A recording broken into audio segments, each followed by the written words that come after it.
Internet क्या है? बच्चों, आइए जानते हैं कि इंटरनेट क्या है। इंटरनेट सूचना का सुपर हाईवे या फिर इंफॉर्मेशन हाईवे के नाम से भी प्रसिद्ध है। इसके जरिए आप लेटेस्ट फाइनेंशियल न्यूज पा सकते हैं, लाइब्रेरी कैटलॉग को ब्राउज कर सकते हैं, अपने दोस्तों के साथ इंफॉर्मेशन एक्सचेंज कर सकते हैं या एक लाइव राजनीतिक बहस में शामिल हो सकते हैं, जो आपको टेलीफोन, फैक्स और आइसोलेटेड कंप्यूटर से परे एक सूचना नेटवर्क तक ले जाता है। इंटरनेट एक वैश्विक कंप्यूटर नेटवर्क है जिसमें विभिन्न प्रकार की सूचना और संचार सुविधाएं उपलब्ध हैं, जिसमें मानकीकृत संचार प्रोटोकॉल यानी स्टैंडर्डाइज्ड कम्युनिकेशन प्रोटोकॉल्स का उपयोग करते हुए इंटरकनेक्टेड नेटवर्क्स शामिल हैं। आपस में जुड़े कंप्यूटर जैसे सरकार, विश्वविद्यालय, कंपनीज, व्यक्ति आदि। अधिकांश इंटरनेट सेवाएं क्लाइंट या सर्वर मॉडल पर काम करती हैं। एक कंप्यूटर अगर फाइल प्राप्त कर रहा है तो वो एक क्लाइंट कहलाता है, और अगर वह फाइल भेज रहा है तो वो एक सर्वर कहलाता है। इंटरनेट तक पहुंच प्राप्त करने के लिए अधिकांश लोग अपने क्षेत्रों में एक इंटरनेट सेवा प्रदाता ISP यानी इंटरनेट सर्विस प्रोवाइडर के साथ एक खाता खोलते हैं। इंटरनेट को एक्सेस कैसे करें? How to access internet. आइए जानते हैं कि एक बार जब आप अपने कंप्यूटर को सेटअप कर लेते हैं तो आप इंटरनेट एक्सेस पाना चाहेंगे ताकि आप ईमेल भेज सकें, ईमेल प्राप्त कर सकें, वेब को ब्राउज कर सकें, मूवी देख सकें या और भी कई काम कर सकें। इससे पहले कि आप इंटरनेट एक्सेस कर सकें, आपको एक इंटरनेट कनेक्शन और वेब ब्राउज़र कनेक्शन पाने के लिए आपको एक इंटरनेट सेवा प्रदाता ISP इंटरनेट सेवा प्रदाता, इंटरनेट सर्विस प्रोवाइडर। बच्चों, जैसा कि हम जानते हैं, एक इंटरनेट सेवा प्रदाता एक ऐसा संगठन है जो इंटरनेट का उपयोग करने के लिए सेवाएं प्रदान करता है। इंटरनेट सेवा प्रदाताओं को विभिन्न रूपों में व्यवस्थित किया जा सकता है, जैसे commercial, community owned, non profit या प्राइवेट। ISP द्वारा प्रदान की जाने वाली इंटरनेट सेवाओं में internet access, internet transit, domain नाम पंजीकरण यानी domain name system, web hosting, usenet सेवा और कोलोकेशन शामिल है। बच्चों, इस अध्याय में हम पढ़ेंगे कि मॉडेम क्या है। मॉडेम एक डिवाइस या प्रोग्राम है जो डेटा ट्रांसमिट करने के लिए एक कंप्यूटर को सक्षम बनाता है। उदाहरण के तौर पर डेटा को टेलीफोन या केबल लाइन पर संचारित किया जा सकता है। कंप्यूटर में जानकारी डिजिटल फॉर्म में संग्रहित की जाती है, जबकि टेलीफोन लाइंस पर इंफॉर्मेशन एनालॉग फॉर्म में संचारित की जाती है। डिजिटल इंफॉर्मेशन को एनालॉग इंफॉर्मेशन में एवं एनालॉग इंफॉर्मेशन डीमॉड्यूलेटर का संक्षिप्त रूप है। एक मॉडेम एक कंप्यूटर या अन्य डिजिटल डिवाइस से आउटगोइंग डिजिटल सिग्नल को एक copper twisted pair telephone line के लिए एनालॉग सिग्नल में मॉड्यूलेट करता है और आने वाले एनालॉग सिग्नल को डीमॉड्यूलेट करता है, और डिजिटल डिवाइस के लिए डिजिटल सिग्नल में इसे परिवर्तित करता है। मॉडेम विभिन्न प्रकार के होते हैं। इंटरनेट से कनेक्ट होना। एक बार जब आप अपने कंप्यूटर को सेटअप कर लेते हैं तो आप इंटरनेट एक्सेस पाना चाहेंगे ताकि आप ईमेल भेज सकें, ईमेल प्राप्त कर सकें, वेब को ब्राउज कर सकें और मूवी देख सकें आदि। इंटरनेट को एक्सेस करने के लिए आपको 3 चीजों की जरूरत होगी: एक इंटरनेट सेवा, एक मॉडेम और एक वेब ब्राउजर। इंटरनेट कनेक्शन सेवा उपयोग में लेने के लिए सबसे पहले आपको किसी भी सर्विस प्रोवाइडर जिसकी सुविधाएं आपके एरिया में मौजूद हों, उससे इंटरनेट कनेक्शन सर्विस लेने की आवश्यकता होती है। आप अपने मित्रों, संबंधियों और पड़ोसियों से भी बात कर सकते हैं और जान सकते हैं कि वे कौन से ISP की सेवाएं ले रहे हैं। ISP को फाइनल करने से पहले बहुत से फैक्टर्स के बारे में सोचना चाहिए। उदाहरण के तौर पर, यदि आप ब्रॉडबैंड कनेक्शन लेने का प्लान कर रहे हैं तो आप इंटरनेट सर्विस प्रोवाइडर के पास उपलब्ध बहुत से अलग अलग प्लान्स के बारे में विचार कर सकते हैं। मुख्य ISPs हैं BSNL, एयरटेल, टाटा, MTS इत्यादि। बहुत से आईएसपी ऑनलाइन इंटरैक्टिव फॉर्म्स की सुविधा भी प्रदान करते हैं, जिससे आप अपनी आवश्यकता और बजट के अनुसार बेस्ट प्लान चुन सकते हैं। आईएसपी सामान्यतः विभिन्न स्पीड्स के अनुसार प्लान दर्शाते हैं। अगर आप केवल इंटरनेट को ईमेल और सोशल नेटवर्किंग के लिए यूज करना चाहते हैं, तो धीमे गति के इंटरनेट कनेक्शन का भी इस्तेमाल किया जा सकता है। तथापि अगर आप बहुत म्यूजिक और मूवीज डाउनलोड करना चाहते हो, तो आपको तेज गति वाले इंटरनेट स्पीड की आवश्यकता होगी। आपको कुछ रिसर्च कर यह जानने का प्रयत्न करना चाहिए कि अपने क्षेत्र में क्या विकल्प उपलब्ध हैं। अब हम इंटरनेट सेवा के कुछ सामान्य प्रकार की चर्चा करेंगे। ब्रॉडबैंड, ये हाई स्पीड इंटरनेट कनेक्शन आमतौर पर टेलीफोन कंपनीज द्वारा प्रदान किया जाता है, जो आईएसपी के रूप में भी कार्य कर सकते हैं। उपलब्ध सबसे तेज विकल्पों में से एक ब्रॉडबैंड इंटरनेट बड़ी मात्रा में सूचना भेजने के लिए कई डेटा चैनल्स का उपयोग करता है। ब्रॉडबैंड शब्द ब्रॉड बैंडविड्थ के लिए शॉर्ट फॉर्म है। ब्रॉडबैंड इंटरनेट स्पीड से वीडियो कॉन्फ्रेंसिंग, कंप्यूटर पर वॉइस कॉल्स और उच्च गुणवत्ता उपलब्ध ब्रॉडबैंड के प्रमुख प्रकार में डीएसएल, केबल, सैटेलाइट और मोबाइल ब्रॉडबैंड शामिल है। ब्रॉडबैंड की गति को सामान्यतः मेगाबिट प्रति सेकंड यानी एमबीपीएस में मापा जाता है।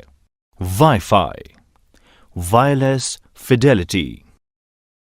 वाईफाई WLAN यानी वायरलेस लोकल एरिया नेटवर्किंग हेतु एक तकनीक है, जिसे डिवाइसेस तक संचारित करने के लिए रेडियो फ्रीक्वेंसी की आवश्यकता होती है।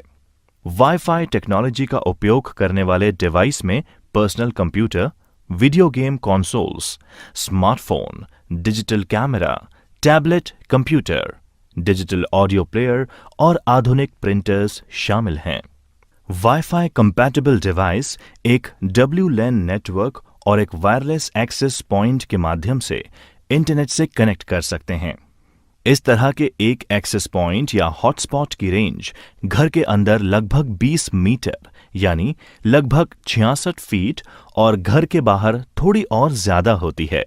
हॉटस्पॉट का कवरेज दीवारों युक्त एक कमरे के बराबर छोटा हो सकता है, जो रेडियो तरंगों को ब्लॉक करता है, या कई ओवरलैपिंग एक्सेस पॉइंट का उपयोग करके कई वर्ग किलोमीटर्स तक की कवरेज भी हो सकती है। कोई भौतिक कनेक्शन नहीं होने पर वायर्ड कनेक्शन की तुलना में ये हमलों के प्रति अधिक संवेदनशील होता है, जैसे ईथरनेट।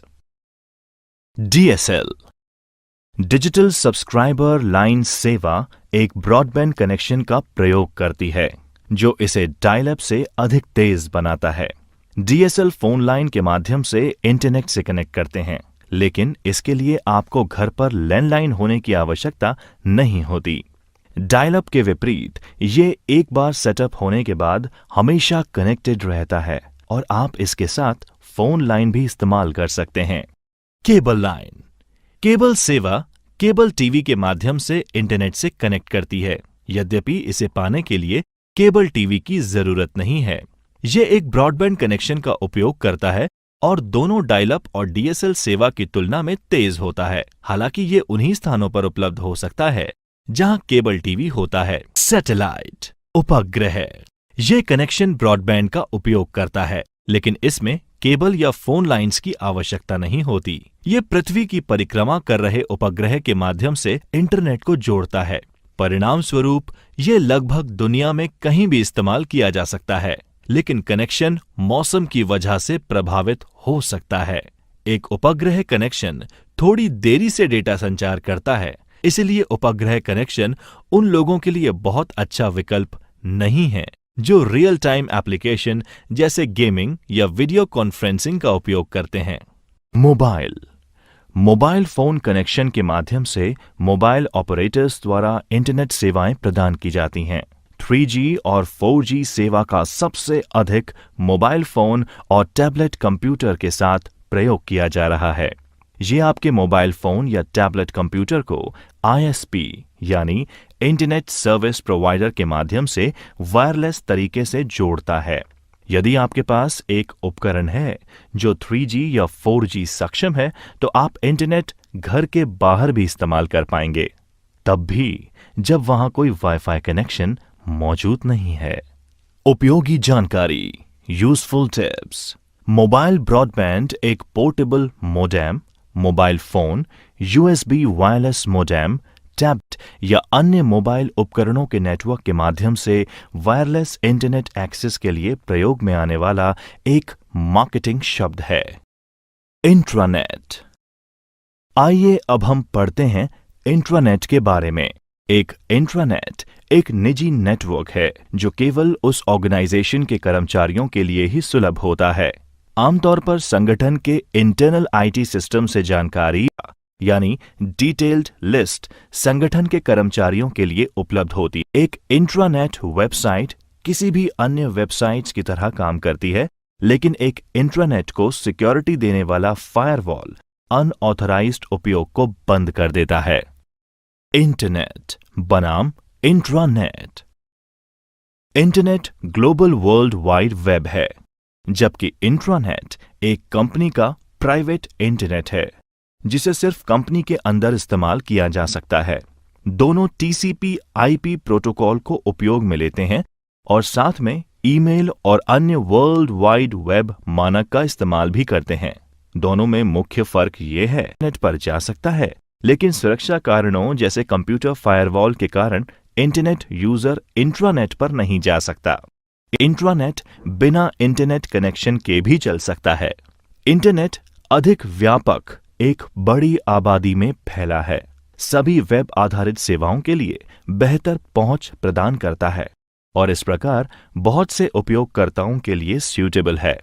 इंट्रानेट इंटरनेट का एक अधिक सुरक्षित और प्राइवेटाइज्ड वर्जन है। पूर्ण रूप से एक ऑर्गेनाइजेशन में आंतरिक संचार यानी कम्युनिकेशन के उद्देश्य से बनाया गया इंट्रानेट एक ऐसी व्यवस्था है जो संगठन की संचार व्यवस्था को सुव्यवस्थित बनाए रखता है, जिससे संपूर्ण वर्ष 24 घंटे त्वरित डेटा एक्सचेंज संभव हो पाता है। एक वेबसाइट खोलना। Opening a website. प्रिय बच्चों, इस अध्याय में हम अध्ययन करेंगे कि एक वेबसाइट या वेब पेज खोलने से पहले उन सिस्टम्स के पीछे की अवधारणा यानी प्रोसेसेस को समझना बहुत महत्वपूर्ण है जो इसे संभव बनाता है। World wide web. World wide web WWW एक ओपन सोर्स इंफॉर्मेशन स्पेस है जहां डॉक्यूमेंट्स एवं बाकी वेब रिसोर्सेज को उनके URL द्वारा पहचाना जाता है। ये डॉक्यूमेंट्स एवं वेब रिसोर्सेज हाइपरटेक्स्ट लिंक द्वारा आपस में जुड़े होते हैं और इंटरनेट के माध्यम से वर्ल्ड वाइड वेब WWW का इस्तेमाल कर अरबों लोग इंटरनेट वेब पेज के नाम से जाना जाता है। इन वेब पेजेस को एक स्पेशलाइज्ड सॉफ्टवेयर का इस्तेमाल करके जो यूजर की मशीन यानी क्लाइंट्स मशीन पर रन होता है एक्सेस किया जाता है, जिसको वेब ब्राउजर के नाम से जाना जाता है। Web page text, image, video, multimedia components, web navigation feature जैसे हाइपरलिंक्स आदि से मिलकर बने होते हैं। इंटरनेट और वर्ल्ड वाइड वेब एक दूसरे के स्थान पर इस्तेमाल होते हैं, लेकिन वे समान नहीं हैं। इंटरनेट हार्डवेयर भाग के रूप में कहा जा सकता है। ये या तो copper wire, fibre optic cable या वायरलेस कनेक्शन के माध्यम से जुड़े कंप्यूटर नेटवर्क्स का एक संग्रह है, जबकि वर्ल्ड वाइड वेब सॉफ्टवेयर भाग के रूप में कहा जा सकता है। ये वेब पेज का एक संग्रह है जो हाइपरलिंक और URL के माध्यम से जुड़े हुए हैं। वर्ल्ड वाइड वेब इंटरनेट द्वारा उपलब्ध कराई गई सेवाओं में से एक है।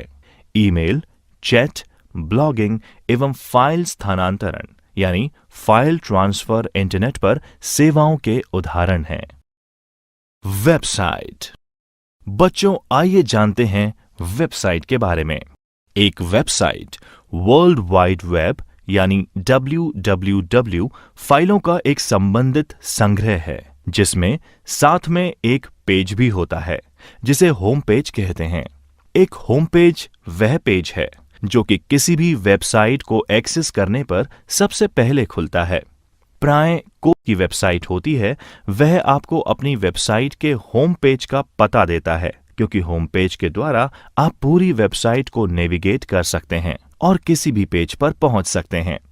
वेबसाइट से कई कार्य किए जा सकते हैं और कई तरह से इन्हें काम में लिया जा सकता है। वेबसाइट किसी की निजी वेबसाइट हो सकती है, एक वाणिज्यिक यानी कमर्शियल वेबसाइट हो सकती है, एक सरकारी यानी गवर्नमेंट वेबसाइट या एक गैर लाभकारी संगठन यानी एनजीओ वेबसाइट भी हो सकती है। वेबसाइट एक व्यक्ति, एक व्यापार या अन्य संगठन का कार्य हो सकता है और आमतौर पर वेबसाइट एक विशेष विषय या उद्देश्य के लिए समर्पित होती है। किसी भी वेबसाइट पर किसी अन्य वेबसाइट के लिए एक हाइपरलिंक शामिल किया जा सकता है। वेब पेज को अलग अलग आकार की कंप्यूटर आधारित एवं इंटरनेट सक्षम डिवाइस के द्वारा देखा या एक्सेस किया जा सकता है, जैसे डेस्कटॉप कंप्यूटर, लैपटॉप, पीडीए और मोबाइल फोन। एक वेबसाइट को एक कंप्यूटर सिस्टम पर होस्ट किया जाता है, जिसे वेब सर्वर कहते हैं। इसे HTTP सर्वर भी कहा जा सकता है। वेबसाइट्स को दो व्यापक श्रेणियों यानी कैटेगरीज में विभाजित किया जा सकता है, स्टैटिक और डायनेमिक। स्टैटिक साइट्स की जानकारी स्थिर होती है और यूजर को संवाद की अनुमति नहीं दी जाती, जबकि डायनेमिक साइट वेब 2.0 समुदाय का हिस्सा है और साइट ओनर और साइट फॉलोअर्स के बीच संवाद के लिए अनुमति देती है। Uniform resource locator. आइए पढ़ते हैं यूनिफॉर्म रिसोर्स लोकेटर यानी URL के बारे में। URL को आमतौर पर वेब एड्रेस के रूप में भी जाना जाता है।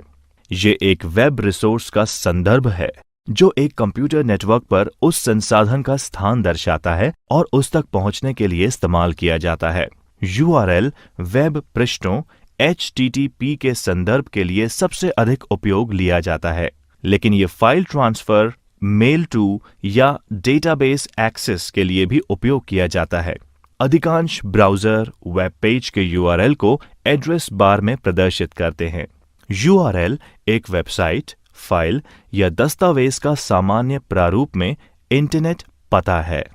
इंटरनेट से जुड़े प्रत्येक कंप्यूटर का अपना एक यूनिक URL होता है, जिसके बिना दूसरे कंप्यूटर तक पहुंच नहीं बनाई जा सकती। आमतौर पर एक URL निम्न प्रकार से प्रदर्शित किया जा सकता है। ये एक प्रोटोकॉल यानी HTTP, एक होस्ट नेम, डोमेन नेम और एक फाइल नेम इंगित करता है। TLDs यानी टॉप लेवल डोमेन के कुछ उदाहरण संदर्भ के लिए यहां साझा किए जा रहे हैं। क्षेत्र .com, परिभाषा कमर्शियल या व्यावसायिक, उपयोग हेतु व्यापार। क्षेत्र .edu, परिभाषा शिक्षा, उपयोग हेतु विश्वविद्यालय। क्षेत्र .gov, परिभाषा सरकार, उपयोग हेतु विभिन्न देशों की सरकार एवं सरकार। क्षेत्र .net, परिभाषा नेटवर्क प्रोवाइडर्स। क्षेत्र .org, परिभाषा संगठन या ऑर्गेनाइजेशंस, उपयोग हेतु गैर लाभकारी और अन्य संगठन, non profit and miscellaneous organisations. Domain name system यानी DNS। आइए अब समझते हैं कि डोमेन नेम सिस्टम असल में है क्या। Domain name system internet domain नामों का पता लगाने और उनका इंटरनेट प्रोटोकॉल एड्रेस में अनुवाद करने का एक तरीका है। एक डोमेन नाम एक इंटरनेट एड्रेस यानी पते को याद रखने का एक सार्थक और आसान तरीका है। डोमेन नेम सिस्टम कंप्यूटर, सेवाओं या किसी भी इंटरनेट या एक निजी नेटवर्क से जुड़े संसाधन के लिए एक श्रेणीबद्ध वितरित नामकरण प्रणाली है।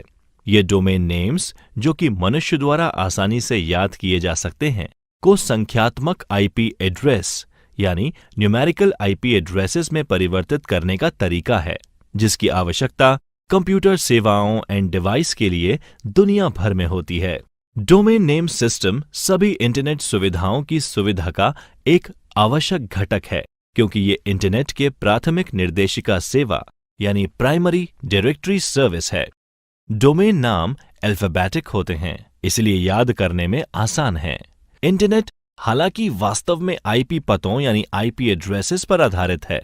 हर बार जब आप एक डोमेन नाम का उपयोग करते हैं, तब DNS सेवा इस डोमेन नेम को एक विशिष्ट IP पते में बदल देती है उदाहरण के लिए डोमेन नाम www.example.com, 198.105.232.4 जैसे किसी आईपी एड्रेस में परिवर्तित हो सकता है।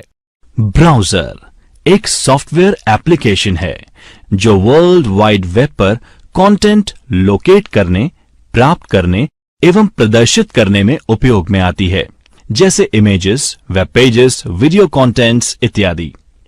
एक क्लाइंट सर्वर मॉडल की तरह ब्राउज़र एक क्लाइंट की तरह काम करता है जो कि यूजर के कंप्यूटर पर रन होता है। ब्राउज़र वेब सर्वर को संपर्क यानी कांटेक्ट करके इंफॉर्मेशन रिक्वेस्ट करता है। उसके बाद वेब सर्वर इंफॉर्मेशन प्राप्त करके वापस इंफॉर्मेशन वेब ब्राउज़र को भेज देता है। ब्राउज़र इस इंफॉर्मेशन को प्रोसेस करके कंप्यूटर पर डिस्प्ले कर देता है। आज के ब्राउज़र्स अति आधुनिक हैं एवं पूरी तरह से कार्यात्मक यानी फुली फंक्शनल सॉफ्टवेयर एप्लीकेशन है जो वेब सर्वर पर hosted web pages, application, JavaScript एवं अन्य तरह के कंटेंट्स को प्रोसेस और प्रदर्शित कर सकते हैं। वेब ब्राउज़र एक user interface, layout engine, rendering engine, JavaScript interpreter, user interface, backend, network एवं डेटा कंपोनेंट से मिलकर बनता है।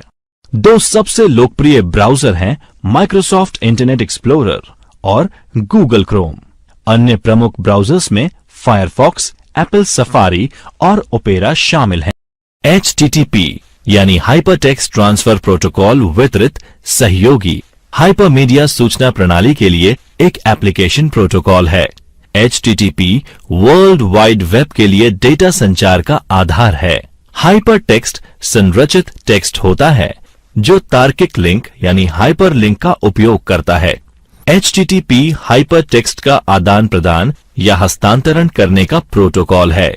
एक अनुरोध प्रतिक्रिया यानी रिक्वेस्ट रिस्पॉन्स प्रोटोकॉल के रूप में नेटवर्क पर सुरक्षित संचार के लिए प्रोटोकॉल HTTPS यानी HTTP सिक्योर है। HTTPS का संचार HTTP पर होता है, पर इसमें कनेक्शन ट्रांसपोर्ट लेयर सिक्योरिटी या सिक्योर सॉकेट लेयर द्वारा इनक्रिप्टेड होता है। HTTPS के लिए मुख्य प्रेरणा वेबसाइट के प्रमाणीकरण, गोपनीयता की सुरक्षा और डेटा के आदान प्रदान की अखंडता है।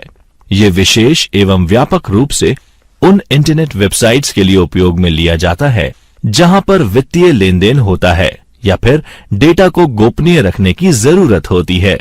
वेब सर्च करना एक सूचना प्राप्ति का तरीका है। वेब सर्च का उद्देश्य उन सभी प्रासंगिक दस्तावेजों की प्राप्ति है जो आपकी क्वेरी से संबंधित हैं, किंतु इसमें कुछ गैर प्रासंगिक दस्तावेज भी प्राप्त हो सकते हैं। वेब सर्च एक सर्च इंजन के द्वारा ही संभव है। एक वेब सर्च इंजन वह सॉफ्टवेयर है जिसे वर्ल्ड वाइड वेब से संबंधित सूचनाओं को खोजने के लिए बनाया गया है। सर्च रिजल्ट यानी खोजे गए परिणामों को सामान्यतः परिणामों की एक सूची के रूप में प्रस्तुत किया जाता है, जिसे सर्च इंजन रिजल्ट पेज यानी SERP कहा जाता है। सूचना वेब पेज, छवियों और अन्य कई तरह की फाइलों का मिश्रण हो सकता है। कुछ सर्च इंजन डेटाबेस अथवा ओपन डायरेक्टरीज से भी डेटा माइन यानी डेटा की खोज करते हैं। एक सर्च इंजन वास्तविक समय में निम्नलिखित प्रक्रियाओं को संभालता है: web crawling, web spider, indexing यानी अनुक्रमण, सर्चिंग यानी खोजना। Web crawler. एक वेब क्राउलर वह इंटरनेट बोट है जो वेब अनुक्रमण यानी इंडेक्सिंग के लिए वर्ल्ड वाइड वेब को व्यवस्थित तरीके से ब्राउज करता है। सर्च इंजन वेब क्राउलिंग या स्पाइडर सॉफ्टवेयर्स का उपयोग अपनी वेब कंटेंट यानी सामग्री या दूसरी वेबसाइट की कंटेंट अनुक्रमण को अद्यतन बनाने के लिए करते हैं। वेब क्राउलर विजिट किए गए सभी पृष्ठों की तैयार कर प्रस्तुत कर सकता है, जिसके डाउनलोड किए गए पेजों के बाद में सर्च इंजन द्वारा अनुक्रमित किया जा सकता है, जिसे उपयोगकर्ता और अधिक कुशलता से खोज सकता है। इंडेक्सिंग यानी अनुक्रमण का अर्थ वेब पेज पर पाए गए संबंधित शब्दों और परिभाषित हो सकने वाले टोकनों और उनके डोमेन नेम और HTML फील्ड से जोड़ना है। इनका जोड़ सार्वजनिक डेटाबेस में किया जाता है, जो वेब सर्च क्वेरी के लिए उपलब्ध रहता है। यूजर द्वारा एक शब्द के रूप में भी क्वेरी की जा सकती है। अनुक्रमण यानी इंडेक्स संबंधित सूचनाओं को शीघ्र से शीघ्र खोजने में मदद करता है। आमतौर पर जब कोई यूजर कोई क्वेरी करता है, तो वह कुछ शब्दों का समूह होता है। इंडेक्स में निहित तौर पर उन सभी वेबसाइट के नाम होते हैं जहां क्वेरी शब्दों के कीवर्ड होते हैं एवं उन्हें तत्काल या क्षणिक तौर पर इंडेक्स से प्राप्त किया जा सकता है। वास्तविक processing load in web page यानी खोजे गए परिणामों को सूचीबद्ध करने में लगता है। सर्च इंजन की उपयोगिता परिणामों की प्रासंगिकता पर निर्भर करती है। उसी शब्द या शब्दांशों से संबंधित कौन सा पेज सबसे ज्यादा मैच करता है, किस क्रम में परिणामों को दिखाया जाना है, यह सुनिश्चित करने की प्रक्रिया हर एक सर्च इंजन में अलग अलग होती है। शोध के अनुसार आज सबसे ज्यादा लोकप्रिय सर्च इंजन जिन्हें इंटरनेट समुदायों द्वारा अत्यधिक काम में लिया जा रहा है, वे निम्न हैं: Google, Bing, Yahoo, Google search जिसे सामान्यतः गूगल वेब सर्च या गूगल कहकर संबोधित किया जाता है, गूगल इनकॉर्पोरेशन का एक वेब सर्च इंजन है। यह वर्ल्ड वाइड वेब पर सबसे ज्यादा इस्तेमाल होने वाला सर्च इंजन है, जिसमें हर रोज 30 करोड़ से अधिक सर्च किए जाते हैं। गूगल के सर्च रिजल्ट पेज का ऑर्डर पेज रैंक नामक पेटेंटेड प्रायोरिटी रैंक एल्गोरिथम पर आधारित है। गूगल सर्च का मुख्य उद्देश्य वेब सर्वर पर सार्वजनिक रूप से उपलब्ध दस्तावेजों में शब्दों की खोज करना है, न कि डेटाबेस में उपलब्ध चित्र या डेटा में खोजना। विकिपीडिया। प्रिय बच्चों, आइए जानते हैं विकिपीडिया के बारे में। विकिपीडिया एक फ्री एनसाइक्लोपीडिया है, जिसे उन लोगों द्वारा कोलैबोरेटिव रूप में लिखा है जो इसका उपयोग करते हैं। यह एक विशेष प्रकार की वेबसाइट है जो कोलैबोरेशन को आसान बनाने के लिए डिजाइन की गई है, जिसे विकी कहा जाता है। विकी एक सहभागी वेबसाइट है जिसमें यानी कोलैबोरेटिव कार्य शामिल हैं। विकी वेबसाइट पर उपलब्ध पिछले लेखकों के द्वारा काम किए गए लेख को किसी के द्वारा भी संपादित यानी एडिट करने, हटाने या मॉडिफाई करने की अनुमति देता है। कई लोग प्रति घंटे हजारों परिवर्तन कर लगातार विकिपीडिया में सुधार कर रहे हैं। ये सभी परिवर्तन लेख के इतिहास और हाल ही में किए गए परिवर्तनों में रिकॉर्ड होते हैं। ईमेल। इलेक्ट्रॉनिक मेल को 1983 से ईमेल कहा जाता है। यह एक मैसेज को डिजिटल फॉर्म में एक लेखक से दूसरे या अधिक प्राप्तकर्ताओं तक पहुंचाया जाता है। ईमेल इंटरनेट अथवा कंप्यूटर नेटवर्क द्वारा संचालित होता है। आज का ईमेल सिस्टम स्टोर कर प्रेषित यानी फॉरवर्ड करने वाले प्रारूप यानी स्टोर एंड फॉरवर्ड पर कार्य करता है। ईमेल सर्वर इसे स्वीकार करते हैं, भेजते हैं, पहुंचाते हैं तथा उसको संग्रहित भी रखते हैं। इसके लिए ना तो उपयोगकर्ताओं को और ना ही प्राप्तकर्ता को एक ही साथ ऑनलाइन होना अनिवार्य होता है। इसके लिए उपयोगकर्ता व प्राप्तकर्ता को इतने ही समय तक सर्वर से जुड़ा रहना होता है जब तक कि सूचना भेजी जा सके या प्राप्तकर्ता सर्वर से सूचना प्राप्त कर ले। दोनों का साथ होना कतई आवश्यक नहीं है। इंटरनेट ईमेल सूचना के 3 भाग होते हैं: संदेश, संदेश हेडर और मैसेज बॉडी। संदेश हेडर सूचना को नियंत्रित करता है, जिसमें मुख्य रूप से भेजने वाले का ईमेल पता तथा प्राप्त करने वालों के पते होते हैं। आमतौर पर इसमें वर्णनात्मक जानकारी भी जोड़ दी जाती है, जैसे विषय का हेडर क्षेत्र तथा मैसेज देने की तारीख व समय। लोकप्रिय ईमेल प्लेटफॉर्म्स में जीमेल, याहू मेल, आउटलुक एवं अन्य शामिल हैं। ईमेल का सामान्य फॉर्मेट लोकल पार्ट @डोमेन है। उदाहरण के लिए jsmith@example.org। एक ईमेल एड्रेस में 2 भाग होते हैं। सिंबल से पहले का भाग लोकल पार्ट कहलाता है।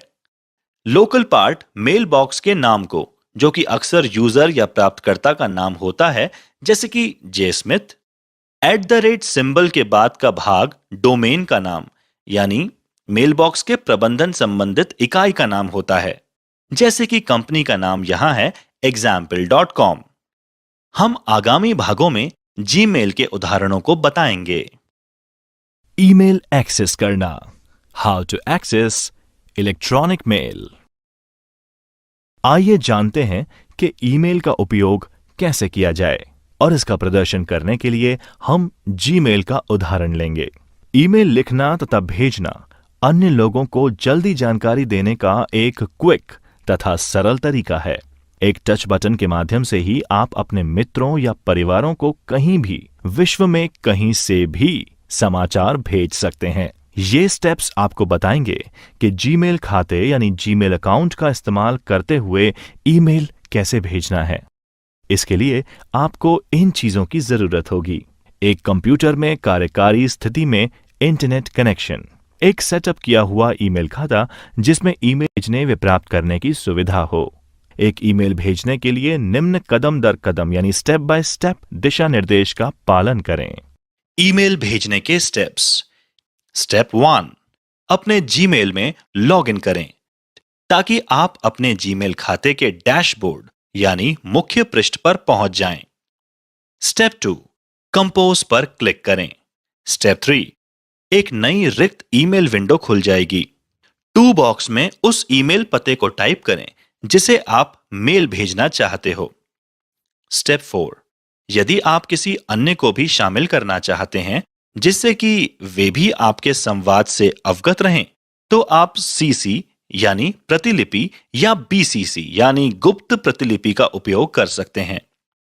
सीसी का अर्थ कार्बन कॉपी तथा बीसीसी का अर्थ ब्लाइंड कार्बन कॉपी है। सीसी क्षेत्र में ईमेल पते के जोड़ने का अर्थ यह है कि सूचना की प्रति इस व्यक्ति या व्यक्तियों को भी प्राप्त होगी, किंतु यदि आपने इसे बीसीसी में डाला है तो उक्त ईमेल की एक कॉपी जिसका पता इसमें आपने भरा है को भी प्राप्त होगी, लेकिन दूसरे प्राप्तकर्ता उसका ईमेल एड्रेस नहीं देख पाएंगे। स्टेप 5, विषय यानी सब्जेक्ट फील्ड की तरह प्राप्तकर्ता को विषय के बारे में जानकारी पाने की अनुमति प्रदान करेगा। विषय फील्ड को खाली भी छोड़ा जा सकता है, परंतु उस दशा में आपको ईमेल को देखने एवं छांटने में समस्या होगी। स्टेप 6, मैसेज फील्ड में मैसेज टाइप करें। इसमें वर्ड डॉक्यूमेंट की तरह ही फॉर्मेट यानी संशोधित करने की सुविधा होती है, जैसे फॉन्ट स्टाइल, रंग और आकार बदलना। आप इसमें बुलेट बिंदु एवं वर्तनी को भी जांच सकते हैं। आप नीचे दिखाए गए मेन्यू में स्वयं। स्टेप 7, अपना मैसेज ईमेल की बॉडी फील्ड में डालें। स्टेप 8, यदि आप अपनी लिखी ईमेल से संतुष्ट हैं तो कंपोज के नीचे स्थित सेंड बटन पर क्लिक करें। स्टेप 9, भेजा गया ईमेल आपके जीमेल डैशबोर्ड पर भेजे गए मेल फोल्डर में संग्रहित रहेगा। आप अपने माउस सूचक से इनबॉक्स फोल्डर को लिंक यानी जोड़कर इसे वे अन्य फोल्डर को देख सकते हैं। स्टेप 10, आपकी ईमेल अब भेजे जाने के लिए तैयार है, लेकिन इसे सीधे भेजने की बजाय इसे वापस लाने के लिए भी तय कर सकते हैं। जीमेल अपने ड्राफ्ट को स्वचालित रूप से सेव यानी सहेजता है, इसीलिए आप यदि मेल बंद कर देते हैं तो वापस आपकी अधूरी मेल ड्राफ्ट फोल्डर में सेव कर रखी हुई होती है, जिसे आप पूर्ण कर पुनः ड्राफ्ट फोल्डर से लेकर सेंड बटन को क्लिक कर सामान्य तरीके से भेज सकते हैं। विभिन्न ईमेल विकल्प, various email options, CC, BCC, attachments. कई बार में कई रिसिपिएंट्स को एक ईमेल भेजने के लिए मुख्यतः 3 तरीके हैं: टू, सीसी और बीसीसी फील्ड का उपयोग करना। इन फील्ड्स में से किसी में भी, चाहे वो टू हो, सीसी हो या बीसीसी हो, आप एक से अधिक ईमेल एड्रेस दर्ज कर सकते हैं और कॉमा से अलग कर सकते हैं। जैसा कि आप समझ सकते हैं, एक साथ कई रेसिपिएंट्स को एक ईमेल भेजना समय की वास्तविक बचत है। वास्तव में इंडिविजुअल रिसिपिएंट्स को संदेश कॉपी पेस्ट करके ईमेल द्वारा कई लोगों को भेजा जाना तब तक रेकमेंड नहीं किया जाता जब तक कि निश्चित रूप से आप प्राप्तकर्ता के नाम से प्रत्येक ईमेल को पर्सनलाइज करना चाहते हैं। 2. सीसी और बीसीसी कैसे काम करते हैं? सीसी और बीसीसी दोनों आपके द्वारा लिस्टेड सभी ईमेल्स को संदेश की एक प्रति सेंड करते हैं। सीसी यानी कार्बन कॉपी और बीसीसी यानी ब्लाइंड कार्बन कॉपी के बीच मुख्य अंतर यह है कि बीसीसी के साथ प्राप्तकर्ताओं को एक दूसरे के बारे में पता नहीं चलता। जीमेल में सीसी फील्ड का उपयोग तब करें जब आप ये चाहते हैं कि प्राप्तकर्ता को एक दूसरे के बारे में पता चले। विशेष और गोपनीय यानी स्पेशल और सीक्रेटिव ईमेल्स संदेशों के लिए बीसीसी का प्रयोग होता है। बीसीसी फील्ड के उपयोग के लिए टू फील्ड में आपका एक वैकल्पिक ईमेल एड्रेस दर्ज करें, क्योंकि आप इसे खाली नहीं छोड़ सकते, और बाकी सभी को बीसीसी में डालें। अपने जीमेल संदेश के साथ अटैचमेंट्स भेजें। Send attachments with your Gmail message. आप आपके ईमेल में अटैचमेंट्स जैसे कि फाइल्स, वीडियो और फोटोज जोड़ सकते हैं। यदि आप बड़ी फाइल्स को जोड़ना चाहते हैं जो अटैचमेंट्स आकार से अधिक हैं, जैसे वीडियो, तब आप गूगल ड्राइव का उपयोग कर सकते हैं। एक फाइल अटैच करने के लिए ये स्टेप्स काम में लिए जाते हैं। जीमेल खोलें, कंपोज पर क्लिक करें, अटैच पर क्लिक करें, उन फाइलों को चुनें जिन्हें आप अपलोड करना चाहते हैं और ओपन पर क्लिक करें। टिप: आप एक इमेज को कंपोज विंडो में ड्रैग करके छोड़ दें तो भी अटैचमेंट में वह जुड़ जाएगा। अटैचमेंट हटाएं। Remove attachments. अटैचमेंट जोड़ने के बाद आप इसे हटा भी सकते हैं। अटैचमेंट नाम के राइट ओर क्लोज पर क्लिक करें। अटैचमेंट आकार की सीमा। Attachment size limit. आप अटैचमेंट 25 MB तक भेज सकते हैं। यदि आपके पास एक से अधिक अटैचमेंट्स हैं तो वे सब जोड़कर 25 MB से ज्यादा नहीं होना चाहिए। यदि आपकी फाइल 25 MB से अधिक है तो जीमेल स्वतः ही इसे एक अटैचमेंट के रूप में शामिल करने के बजाय ईमेल में एक गूगल ड्राइव लिंक जोड़ता है। जिस व्यक्ति को आप फाइल भेजते हैं वह इसे डाउनलोड कर सकता है, इसलिए उसके पास इसका एक्सेस होगा, भले ही आप उसे गूगल ड्राइव से हटा दें। उपयोगी जानकारी। Useful tips. बल्क ईमेल एक प्रकार का ईमेल संदेश है जो क्लासिफाई करना इतना आसान नहीं होता, जबकि जंक ईमेल का खतरा हमेशा बना रहता है। बल्क ईमेल में आमतौर पर एक एडवर्टीजमेंट या मार्केटिंग मैसेज शामिल होता है जिसे बार बार भेजे जाने की संभावना नहीं होती। बल्क ईमेल कुछ उपयोगकर्ताओं द्वारा वांछित होता है और वास्तव में कुछ ऐसे उपयोगकर्ता होते हैं जो इन संदेशों के लिए जानबूझकर साइन अप करते हैं, जबकि अन्य उपयोगकर्ता इन प्रकार के संदेशों को स्पैम समझते हैं। उपयोगी वेबसाइट्स राजस्थान में। यूजफुल वेबसाइट्स इन राजस्थान। प्रिय बच्चों, जैसा कि आप सभी को पता है, राजस्थान सरकार और उसके विभागों के लिए विशेष रूप से उपलब्ध कई उपयोगी और इंफॉर्मेटिव वेबसाइट्स हैं। उनमें से कुछ यहां पर समझाई गई हैं। राज्य पोर्टल राजस्थान सरकार। State portal government of Rajasthan. बच्चों, सबसे पहले हम अध्ययन करेंगे राज्य पोर्टल के बारे में। इसके लिए www.rajasthan.gov.in जो राज्य सरकार की मुख्य वेबसाइट है, जिसमें प्रमुख विभागों और संबंधित सेक्शंस के लिंक हैं, उस पर क्लिक करेंगे। स्टेट पोर्टल आम आदमी के संबंधी सरकारी सेवाओं तक आसान और सुविधाजनक पहुंच प्रदान करता है। इसके साथ राजस्थान सरकार इसके माध्यम से किसी भी समय और कहीं भी सभी नागरिक सेवाओं तक पहुंचने के लिए वन स्टॉप विंडो इंटरफेस प्रदान करती है। स्टेट पोर्टल के लाभ। नागरिकों यानी सिटीजन्स और सरकारी उपयोगकर्ताओं यानी गवर्नमेंट यूजर्स के लिए सभी सरकारी मामलों के लिए सूचना का एक सोर्स है। इस पोर्टल पर एक वेब निर्देशिका rajasthan.gov.in/government-web-directory/pages/default.aspx भी है, जिसका इस्तेमाल उपयोगकर्ताओं द्वारा राज्य सरकार के किसी भी विभाग agency, autonomous body, state assembly, judiciary आदि की वेबसाइट तक पहुंचने के लिए किया जा सकता है। सिटीजन्स, बिजनेसेस और विदेशी लोगों के लिए सभी इंफॉर्मेटरी या ट्रांजैक्शन संबंधी सरकारी सेवाओं के लिए सिंगल विंडो इंटरफेस। विभागीय वेब पोर्टल से तुरंत लिंक करने के लिए ये विभागीय वेबसाइट्स के माध्यम से वास्तविक समय के अपडेट यानी रियल टाइम अपडेट उपयोगकर्ताओं तक पहुंचाना सुनिश्चित करता है। इस ऑनलाइन सिस्टम की मदद से किसी को भी किसी भी स्कूल में सीटों की संख्या, प्रवेश के लिए ऑनलाइन आवेदन, शुल्क की प्रतिपूर्ति यानी फीस रिएम्बर्समेंट, फॉर्म वितरण यानी फॉर्म डिस्ट्रीब्यूशन और जमा तिथि यानी रिसिप्ट डेट्स, लॉटरी जानकारी, अन्य विभिन्न विवरणों यानी डिटेल्स के साथ स्कूल में भर्ती छात्रों के विवरण मिल सकते हैं।